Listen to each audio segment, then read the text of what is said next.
after hearing the news of Brother Abraham's passing away. In fact, if I had known earlier, I could have changed the sermon, but we are studying series. We have been covering James, the book of James, and we have already covered chapter 1, and today we are completing chapter 2.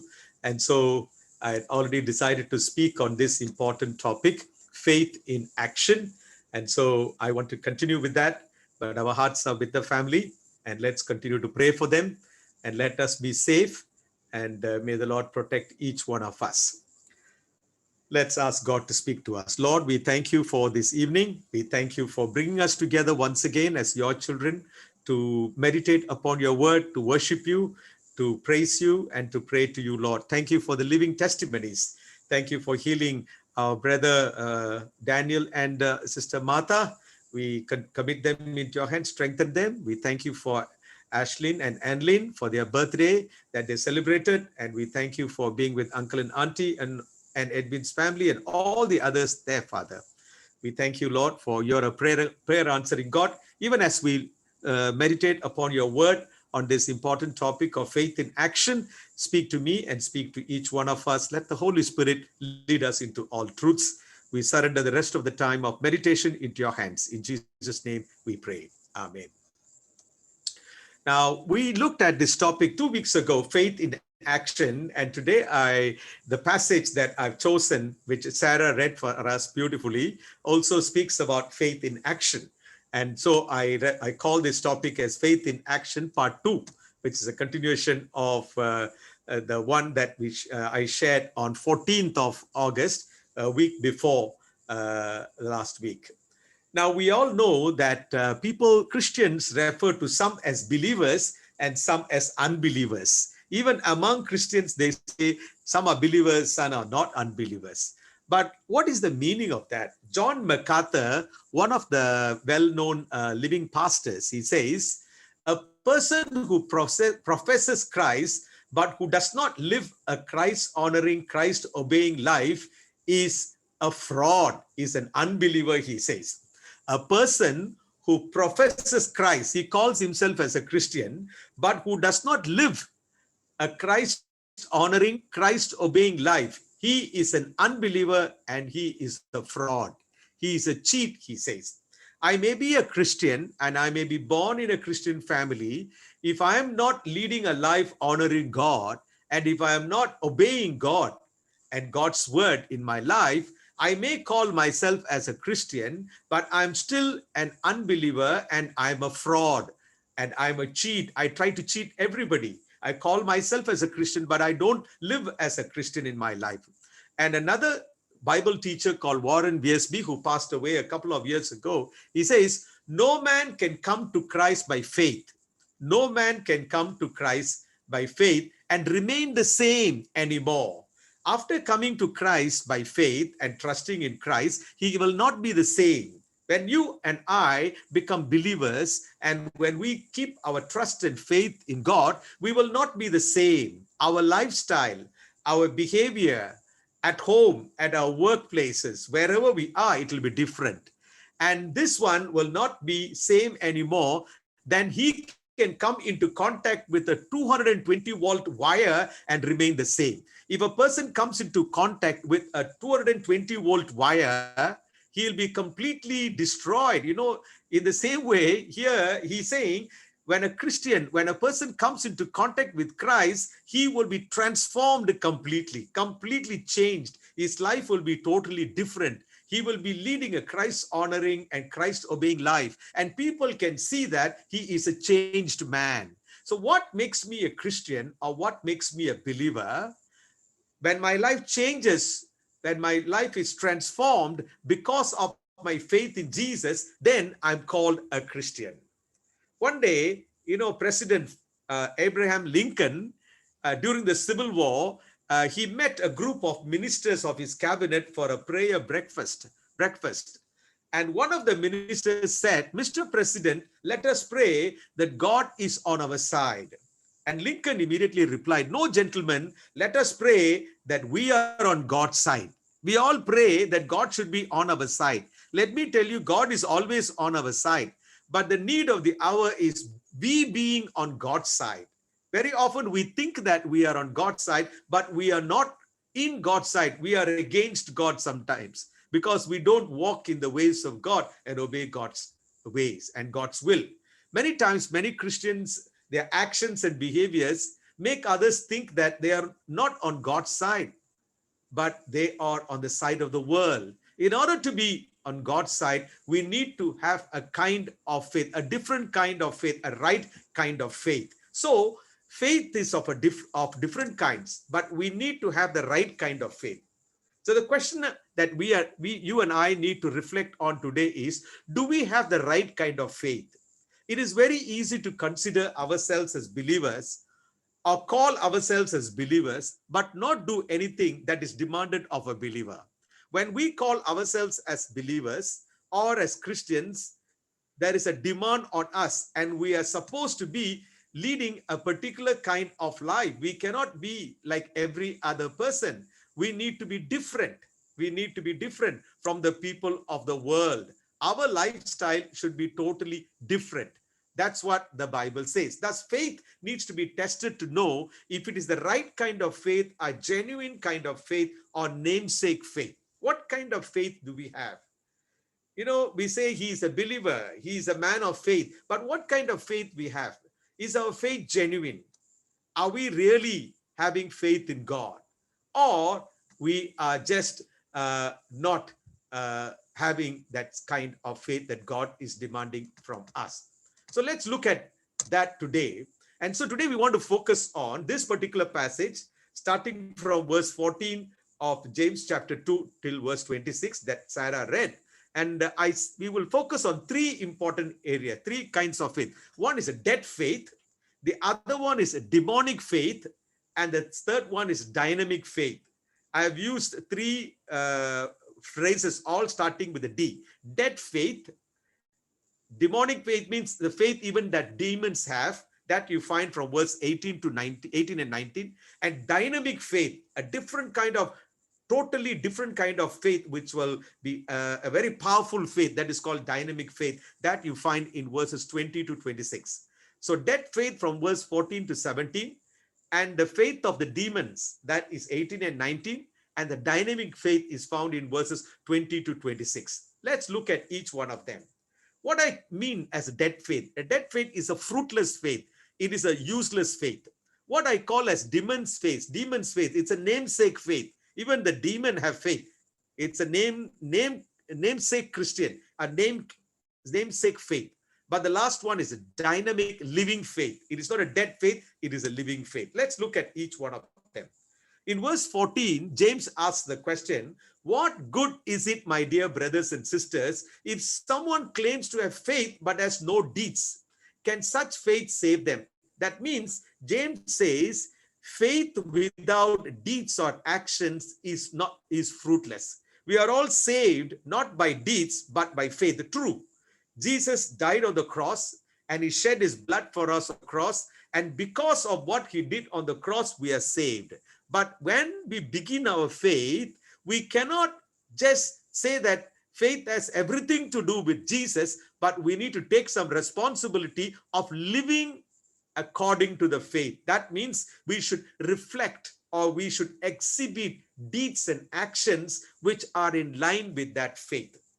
So when James asks, what good is it, my brothers and sisters, if someone claims to have faith but has no deeds, what he's trying to say, that is a useless faith. That is not a faith of any use. The rhetorical question of verse 14 states the theme of test of faith. So our faith will be tested. Our faith will be taken through a difficult path.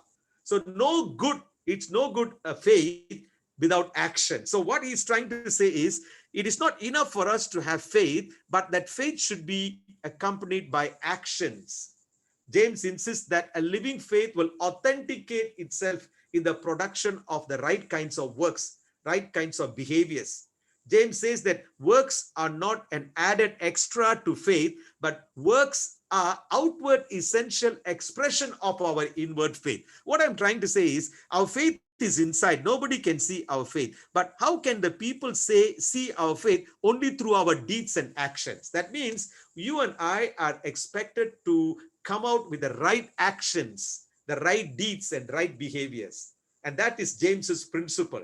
His principle is, if a person states that he or she believes all the right doctrines, all the right truths, but his or her life does not show that obedience to Christ, then what good is this type of faith? What is the use of I calling myself as a believer and as a man of faith and a man of truth when that is not reflected in my actions, my behaviors, and my obedience to Christ? So that is not good at all. That kind of faith is useless faith because my actions are contradicting to my faith. He continues to say that faith cannot save him. That kind of faith cannot save him if he does not do the right things in his life. It is his point is my belief of faith should be translated into actions. So in my relationship with my wife, in my relationship with my husband, in my relationship with my children, with my colleagues, with everyone, that will be exhibited. My faith will be exhibited in the way I treat other people, I behave with other people. So what is a dead faith? Faith which is lifeless. Faith by itself, if not accompanied by action, is dead. That you find in James chapter 2, verse 17.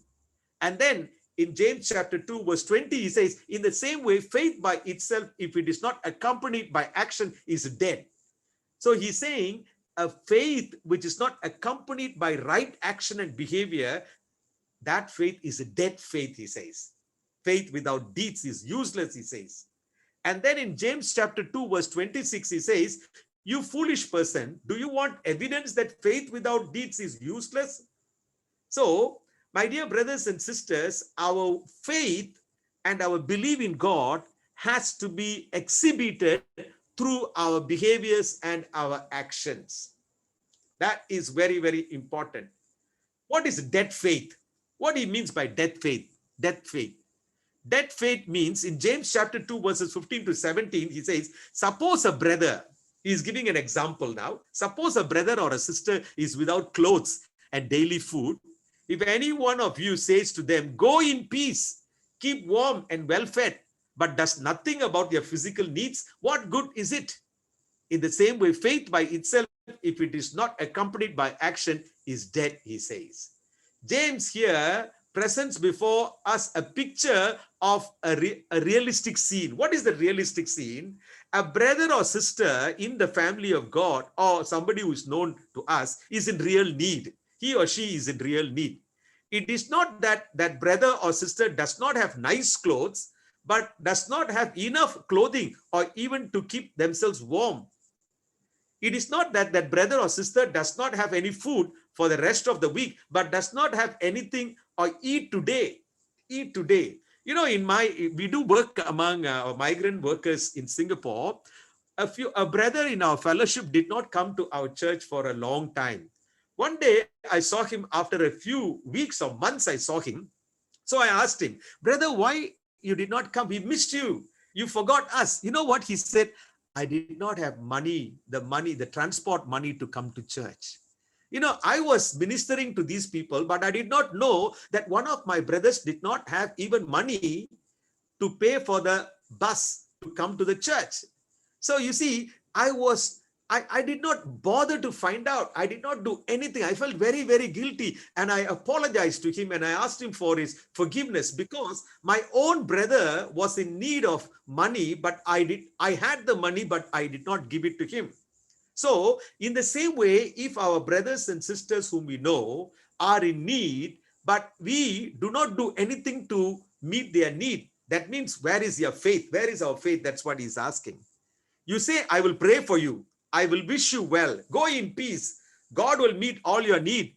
You even can quote a Bible verse and encourage them. But what is the use of all these encouraging words? They are not going to immediately solve the problem of that brother or sister.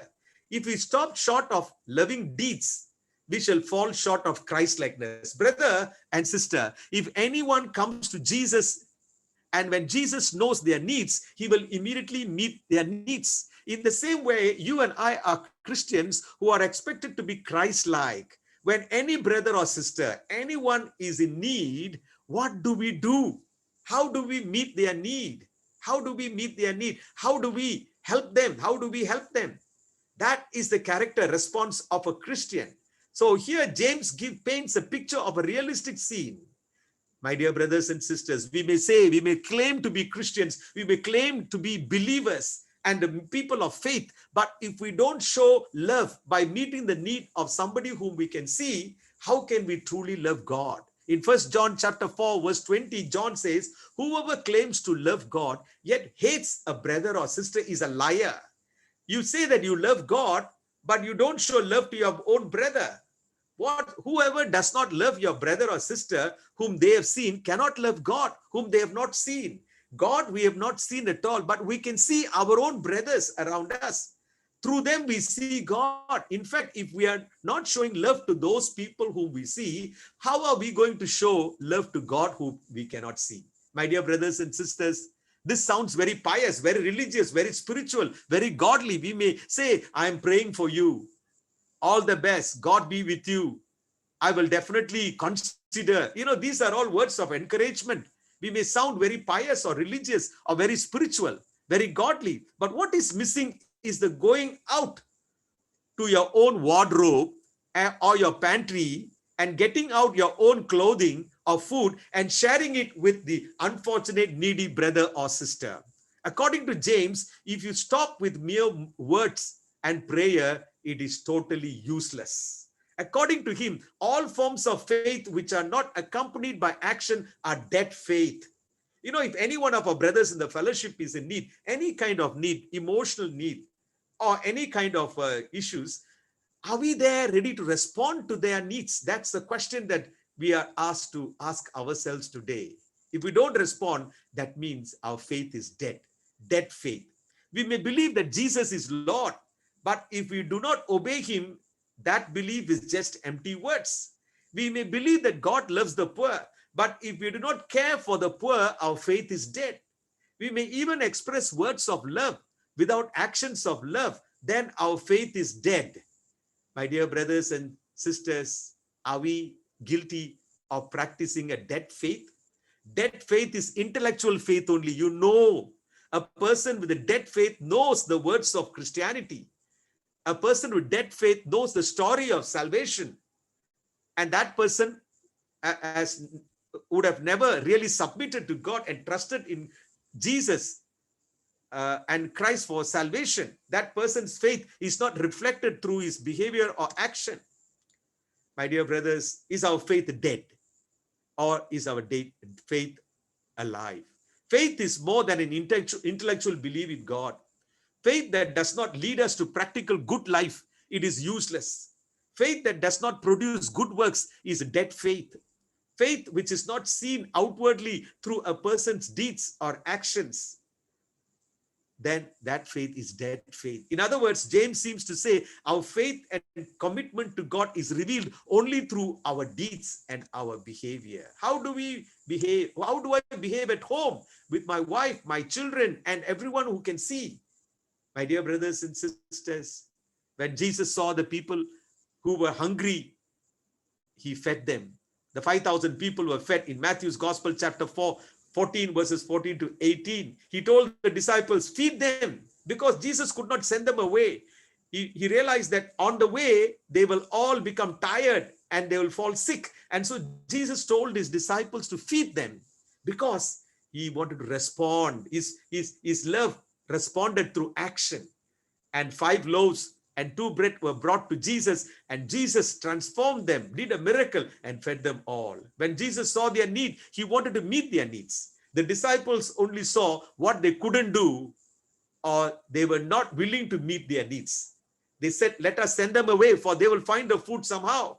That's what we also say. We cannot meet the needs of everyone around us. True, we cannot meet the needs of everyone around us, but can we meet at least some of their needs or some people's needs? It is not our response. We sometimes say it is not our responsibility to meet the needs of other people's. My dear brothers and sisters, the disciples were saying they had only 5 loaves of bread. This is to always think what we do not have, but think about what you have. Jesus saw that the 5 loaves and 2 fishes were enough to feed them. That is God's character. Meeting the needs of others is God's character. Faith will also do that. If we have faith in Jesus, we will also try to meet the needs of people. My dear brothers, sometimes, we think that we don't need to meet. Recently, one brother from Malawi wrote to me, a Malawian. He said, please pray for me. I do not know how I'm going to do this. I'm going to reap the crops and so on. And the Lord was speaking to me at that time. Somebody gave me some money, and the Lord was telling me, this money is not for you. It is to be sent for that needy man. You don't need this money, but that man in Malawi needs. That man in Zambia needs. That brother, sister in the fellowship needs. So give it away. My dear brothers, that's what God was speaking to me. Thus, God is pleased with the faith that is full of action. What kind of faith can please God? Faith that is full of action. Faith that is accompanied by compassion. Faith that is evident through the actions. Faith in action has to be seen, will be recognized and rewarded by God. In Matthew's Gospel, chapter 25, verses 31 to 36, the frightening passage, when the Son of Man comes in his glory, all the angels with him, he will sit on his glorious throne. Jesus is going to come back again. He is going to judge the world. All the nations will be gathered before him, and he will separate the people one from another as shepherd separates the sheep from the goats. He will put the sheep on his right hand and the goats on his left. Then the king will say to those on his right, come, you who are blessed by my Father, take your inheritance, the kingdom prepared for you since the creation of the world. For I was hungry, you gave me something to eat. I was thirsty, and you gave me something to drink. I was a stranger, and you invited me in. I needed clothes, and you clothed me. I was sick, and you looked after me. And I was in prison, and you came to visit me. My dear brothers, the king will then reply, truly I tell you, whatever you did for one of the least of these brothers and sisters of mine, you did for me. My dear brothers and sisters, anything that you and I do to someone in need, that we are doing to Jesus, doing for Jesus. And in the same way, our deeds, that if we are people without deeds, then we will be rejected. We will be recognized by God, and we will be rejected one day if we fail to do deeds of love, deeds which meet the needs of others. Matthew 25 verses 41 to 43. Then he will say to those on his left, depart from me, you who are cursed, into the eternal fire prepared for the devil and his angels. For I was hungry, and you gave me nothing to eat. I was thirsty, and you did not invite me in. I needed clothes, and you did not clothe me. I was sick and in prison, and you did not look after me. What a frightening verse. Then I will tell you, whatever you did not do for one of the least of these, you did not do for me. Then they will go away to eternal punishment, but the righteous to eternal life. My dear brothers and sisters, what we do for the poor and the needy, any of our brothers and sisters, anyone known to us, that we are doing to Jesus, and that will be recognized by God on the day of judgment. Is our faith dead or alive? How do we respond to those who are without food or clothes or who have other needs? Do we just stop with words of encouragement? Do we just say, I will pray for you and God will meet your needs? How many Lazaruses we have seen in our lives, and how many times we have ignored them as if they were not our responsibility. It was not our responsibility to meet their needs. The rich man ignored Lazarus's needs. And the Bible says in Luke's Gospel, chapter 15, he was found in hell because he did not meet the need of Lazarus.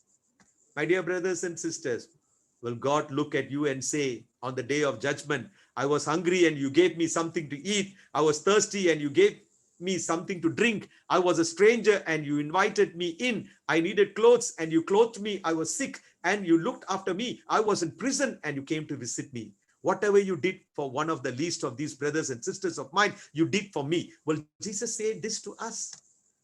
God is speaking to you and me, my dear brothers. Will he look at you and say, whatever you did not do for me, or one of these least of these, you did not do for me? Come, you who are blessed by my Father, take your inheritance. Will he say like that?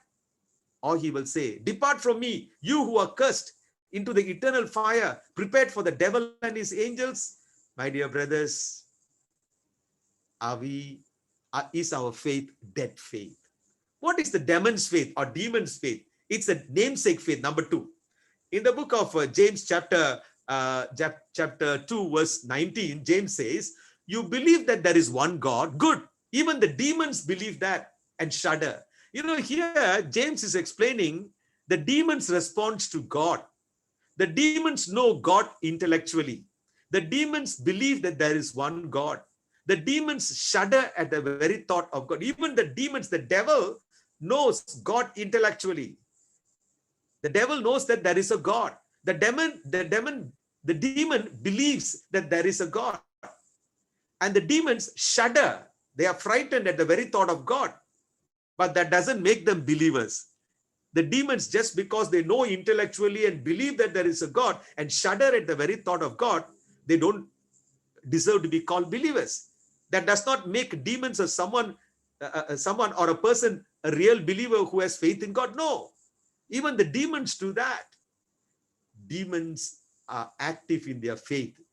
They believe in a lot of things, but they are enemies of God. Why? They are not seeking to do His will, not seeking to be servants who fulfill the purposes of God, but they seek to do their own will. It is not enough to agree that the thing is true. Real faith in God personally responds to that truth with trust and obedience to God's will. You and I, we say that we believe in God, but we don't do God's will, and we do things in our own way, according to our own whims and fancies. That means our faith is in no way different from the faith of the demons. The demons or the devil also believes as intellectual knowledge that there is God, and they shudder. We may also do that, but if, like the demons, we go against the will of God and do things as we like in our own way, then our faith is in no way different from the faith of the devil. In Matthew's Gospel, chapter 7, verses 21 to 22, Jesus says another frightening verse. He says, not everyone who says to me, Lord, Lord, will enter the kingdom of heaven. And he says, many will say to me on that day, Lord, Lord, but only the one who does the will of my Father who is in heaven. Did not we prophesy in your name? And in your name did not we drive out demons? And in your name perform many miracles? You know what Jesus will say, looking at them? Matthew 7:23, the Bible says, then I will tell them plainly, I never knew you. Away from me, you evildoers. What evil did they do? They were preaching, they were prophesying, they were performing wonders. But that is not a guarantee that their lives were pleasing to God. Their lives were contrary to God's expectations, or they were not doing the will of God in their lives. My dear brothers and sisters, if we go against the will of God or do things in our own thinking and according to our own likes and dislikes, then our faith is in no way different from the faith of the devil.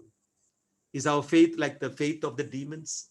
Do we also behave like the demons who do not seek to do God's will? Are we like the demons, often not seeking to be servants who fulfill the purposes of God, but seeking to do our own will? My dear brothers and sisters, God is speaking to us. Lastly and finally, let me go to the dynamic living faith, the last kind of faith that God is expecting from us. And James is giving 2 examples. What are the 2 examples? One is Abraham, and the other one is Rahab, a woman, a prostitute called Rahab. Now, through these 2 characters, James is trying to bring out the aspects of dynamic living faith.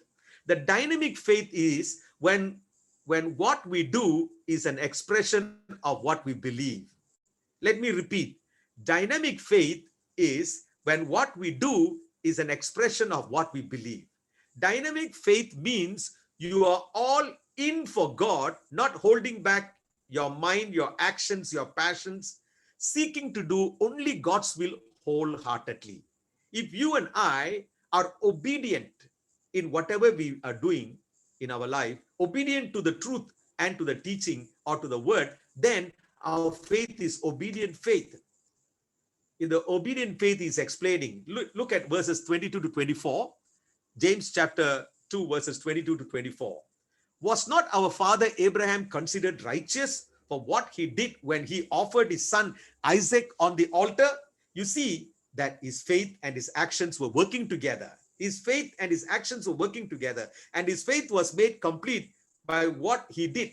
And the scripture was fulfilled that says, Abraham believed God, and it was credited to him as righteousness. And he was called God's friend. My dear brothers, Abraham's faith. Look at Abraham's faith. He was at the age of 70, God told him that he would bless him like the stars of the sky, and he would have a big nation. He would be the father of a great nation. But let me tell you, what God promised did not get fulfilled until Abraham almost reached the age of 90 or 100. Abraham believed in him. We read in Genesis chapter 22, verse 17, God promised him again. And Abraham was nearly 100 years old, and he waited for nearly 30 years until Isaac was born. So Abraham's faith was so strong that he was not shaken. During these pandemic times, during these times of difficulties and challenges, our faith can be shaken. Probably God is delaying in answering some of our prayers, but is our faith being shaken, or are we strong like the faith of Abraham? He held on to God. In Genesis chapter 22, verse 2, Abraham faced the most toughest test in his life. His faith was tested. In Genesis chapter 22, verse 2, God said to Abraham, take your son, your only son, whom you love, Isaac, and go to the region of Moriah. Sacrifice him there as a burnt offering on a mountain I will show. What is God saying? He's telling Abraham to give back the son whom he gave to him. It was God who gave Abraham Isaac, but God is now asking for that son back. He says, take your son, your only son, whom you love, and go to the region of Moriah. Sacrifice him there as a burnt offering. My dear brothers, if God asks me to give my son or my daughter to him, will I be ready to hand over him to him? If God asks me to hand over someone very near to me to be given back to him, will I be ready to give back to him? My dear brothers, that's the reason, the book of Job, Job chapter 1, Job says, God gave and God took away. I came empty and I will return to him empty.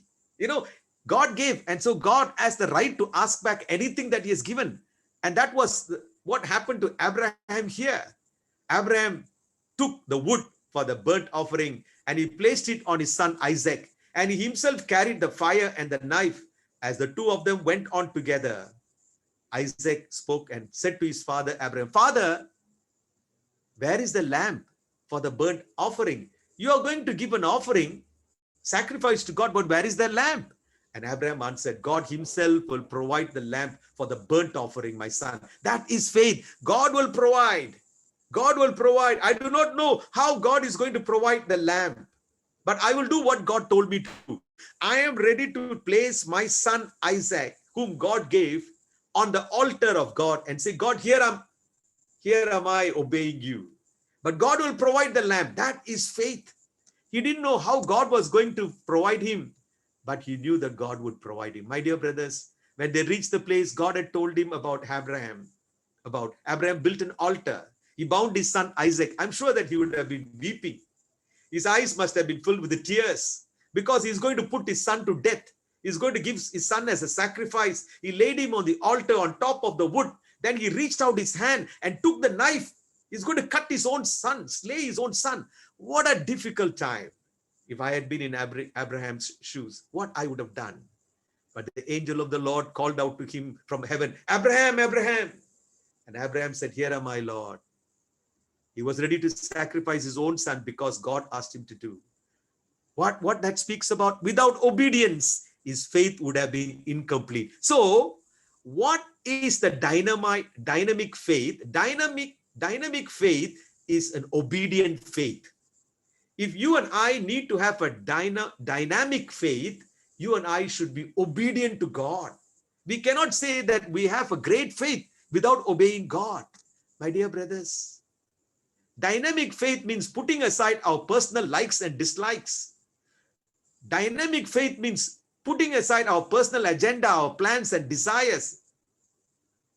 Dynamic faith means being obedient to God's word, God's will, and God's way. No question, but implicit obedience. Are we ready to obey God in everything that God tells us to do? What I'm speaking to you is a very, very difficult truth, my dear brothers and sisters. It is not something that will be pleasing everybody. But what I'm sharing with you today is a very, very difficult truth that God is speaking to you and me. And as I was preparing this sermon, God was speaking to me. He was asking me, Watson, are you ready to give me everything? Even those things that I gave you? Are you ready to obey? Let me tell you, Malawi was one of the best places where I lived and served. It was a very tough decision. There have been times when I was weeping deep in my heart when God told me to return to Singapore, to be very, very honest. But it was like God telling me, will you obey me and go back and do what I tell you to do and then come back when I bring you back? I know when to bring you back to Malawi and I know when to bring you back to Singapore. It was one of the toughest decisions that I took. Many people discouraged me, but I obeyed my God. It has not been easy for me to come. You may think that I've come back home to my home country and everything is comfortable and everything is fine. No, it has been very, very challenging for me, but I know that I have obeyed my God.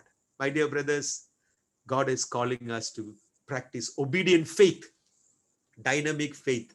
And the scripture was fulfilled that says, in James chapter 2, James says, Abraham believed God and it was credited to him as righteousness as he was called God's friend. You see, that a person is considered righteous by what they do or not by faith alone. Not by faith alone, we are called as friends of God, but by practicing our faith, by obeying our God. Only when we obey God, we will be called friends of God. My dear brothers, this is a difficult faith, obedience. So what is dynamic faith? Dynamic faith is obeying faith, a faith that is translated or exhibited through obedience in everything that we do in our lives. The last one is risky faith. What is that risky faith? That is the faith of Rahab. In verse 25, in the same way, was not even Rahab, the prostitute, considered righteous for what she did when she gave lodging to the spies and sent them off in a different direction? Rahab was a Gentile, a woman, a pagan, and a prostitute. She was a sinner, but she believed that God had given Canaan to the Israelites and acted on that faith by sending the spies through another way. When the people of Jericho came in search of the spies sent by Joshua, she hid them and he sent them through another way because she believed in the God of Israel. A story is told in Joshua chapter 2, verses 1 to 21.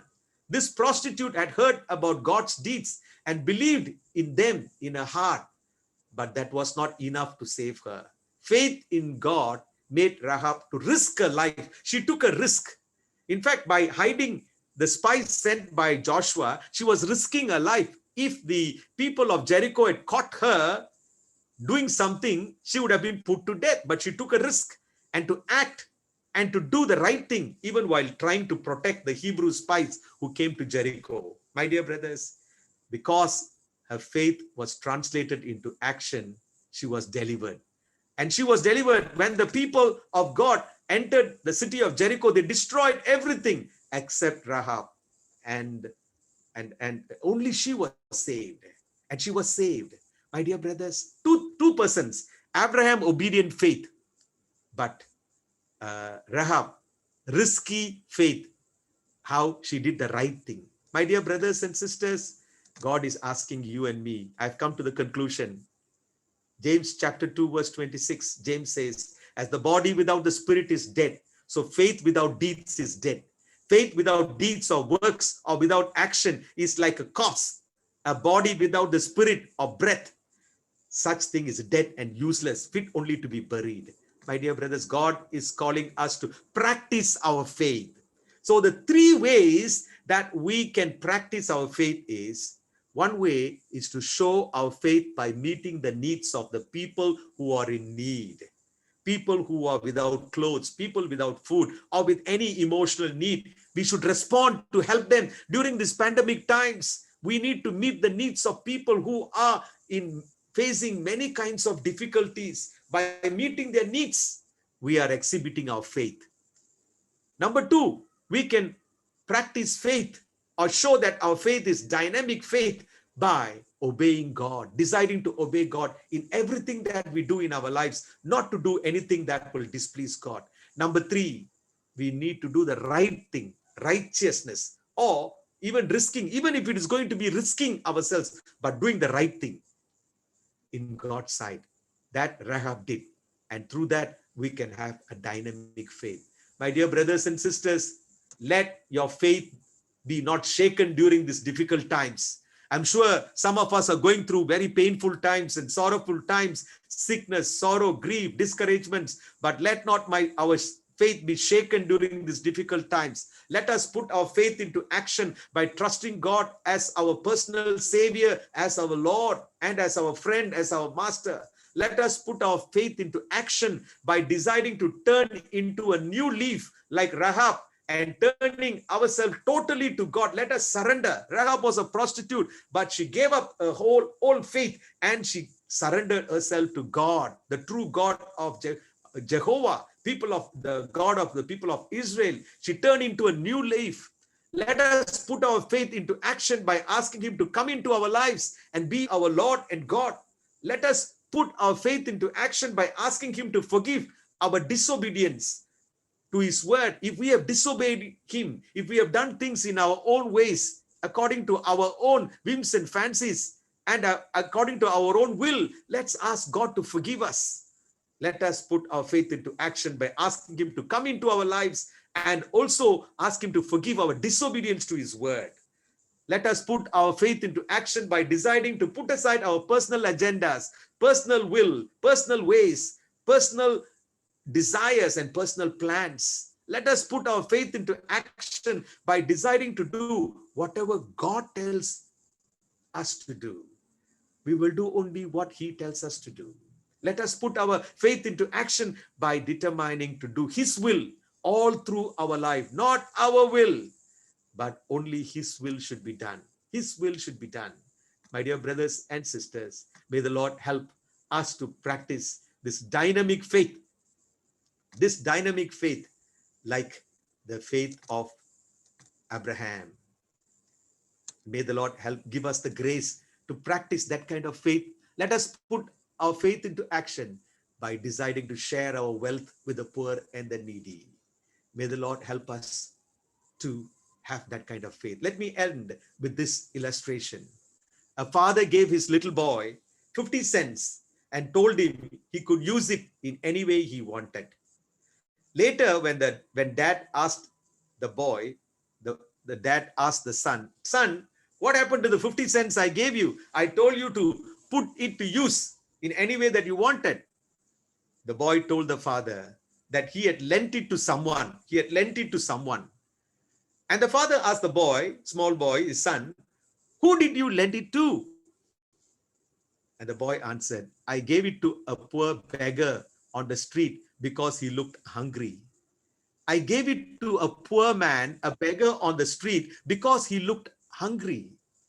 And the father looked at the boy and said, oh, that was foolish, because you will never get it back. Because I told you to give it to somebody, and you said you lent it to somebody. Lending to somebody means getting it back. That person will return it to you. But you have given this 50 cents to a poor beggar who looked hungry. And I'm sure he is not going to give it back to you. You're not going to get back the 50 cents.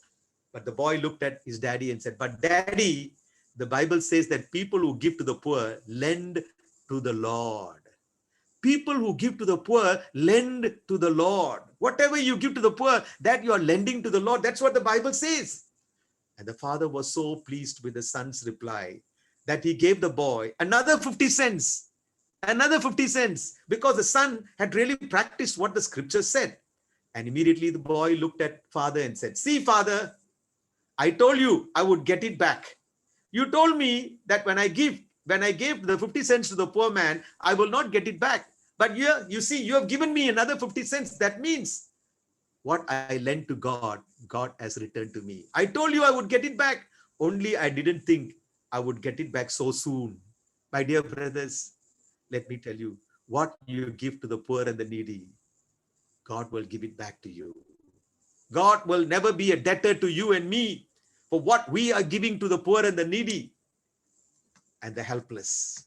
My dear brothers, may the Lord help you and me to practice dynamic faith, living faith, not a dead faith or the faith like the faith of the demons. Shall we surrender our lives and ask God to give that kind of dynamic faith, which is a living faith? May the Lord help you and me. Let's pray. Our gracious Heavenly Father, we thank you for this evening time, Lord. We are at a very critical stage in the history of the world when people's faith is being shaken. People are going in their own ways. People are confused. People are worried. People are anxious over many things. But thank you, Lord.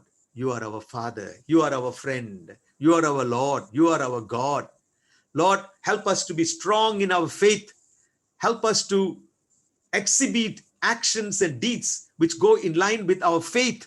Help us not to practice demonic faith like the faith of the demon. Let not our faith be only at the intellectual level or knowledge level, but let it become part of our lives that we begin to practice our faith. Lord, help me, Lord, and help each one of us to practice a living faith that is like the faith of Abraham. Father, Lord, help us to be like Abraham, always obedient to you, Father. He obeyed you even to the level of being ready to sacrifice his son on the altar. Lord, we are ready to practice obedience, Father. Forgive my disobedience, Lord. In any way, if I have disobeyed you and done things in my own way, according to my own will and my own plans, forgive me and forgive each one of us, Lord. Help us to, Lord, obey your word and your will all through our lives and be ready even to give up things when you ask us to give up, Lord, even if it is going to be painful, like Abraham. Give us that obedient faith, Father, and help us to practice that risking faith, that righteous faith, that like similar to that of Rahab, Lord. She was risking her life, but she trusted in you, Father, and did the right thing.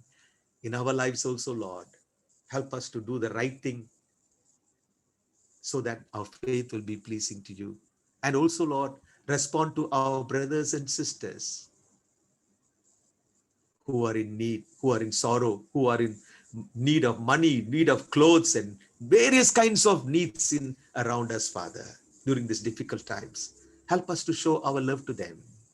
Thank you, Lord, for speaking to me and to each one of us.